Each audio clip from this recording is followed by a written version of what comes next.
pagsasama-samahin mo, lalagay mo sa Iipunin bakita. mo. O, ipunin mo yung pulbura, sisindihan mong ganyan, boom! Uusok yun na malaki. Sigaw, tayo na! Kasi usok eh. Tapos pagkikot ka, palit ka ng outfit.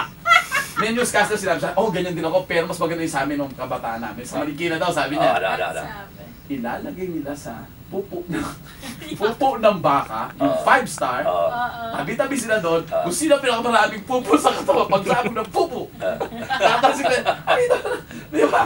Ay, sabi mo na, sinabi sa akin kanina, sabi niya secret na natin. Pero well, inosenteng mga jokes, mga pahumaraan, pero it could lead to something harmful. Kahit ako guilty doon sa ganun. Ang ginagawa namin noon, the chip, yung pinlatan ng gatas, pinapataob, lalagyan mo ng triangle sa ilalim, tumatalsik pataas.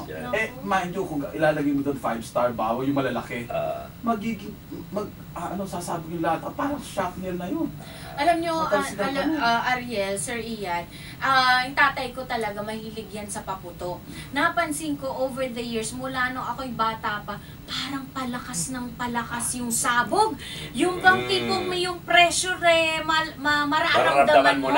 Dati wala lang, pasabog, hagis dito, hagis doon. Ngayon yung mga malalaki ng parang kanyon, ganyan, sir, diba?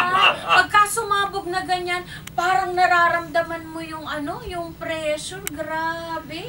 Doon ako nakatira pa sa Cubao. Ang gauge namin, kapag napatay mo yung ilaw ng sa poste, yung malakas talaga yan.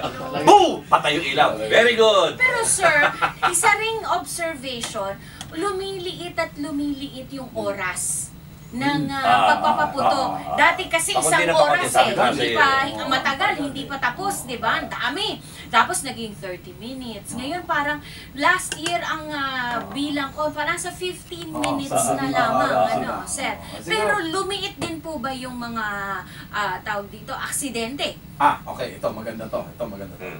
Last year, December 31 and January 1, 2 days. 170 na naitala naming sunog. 18 of which are firecrackers involved. Sige mo yan, eto pang matindi. Yung 11 doon ay during 12 o'clock hanggang 6 a.m. ng January 1. Wow! So, ibig sabihin, parang isang taong ka naghahanda para sa bagong taong pagdating may papatayin ka ng parang tao o may susunugin kang bahay. Labing isa doon, nakita mo, ganun ka, dalawang patay doon. Wow! In a matter of 6 hours, In a matter of 6 hours, barangay Apolonio. Saan po yun? Marikina, nakalimutan ko. Sa Marikina pa rin. Matatanda ko, last year yun.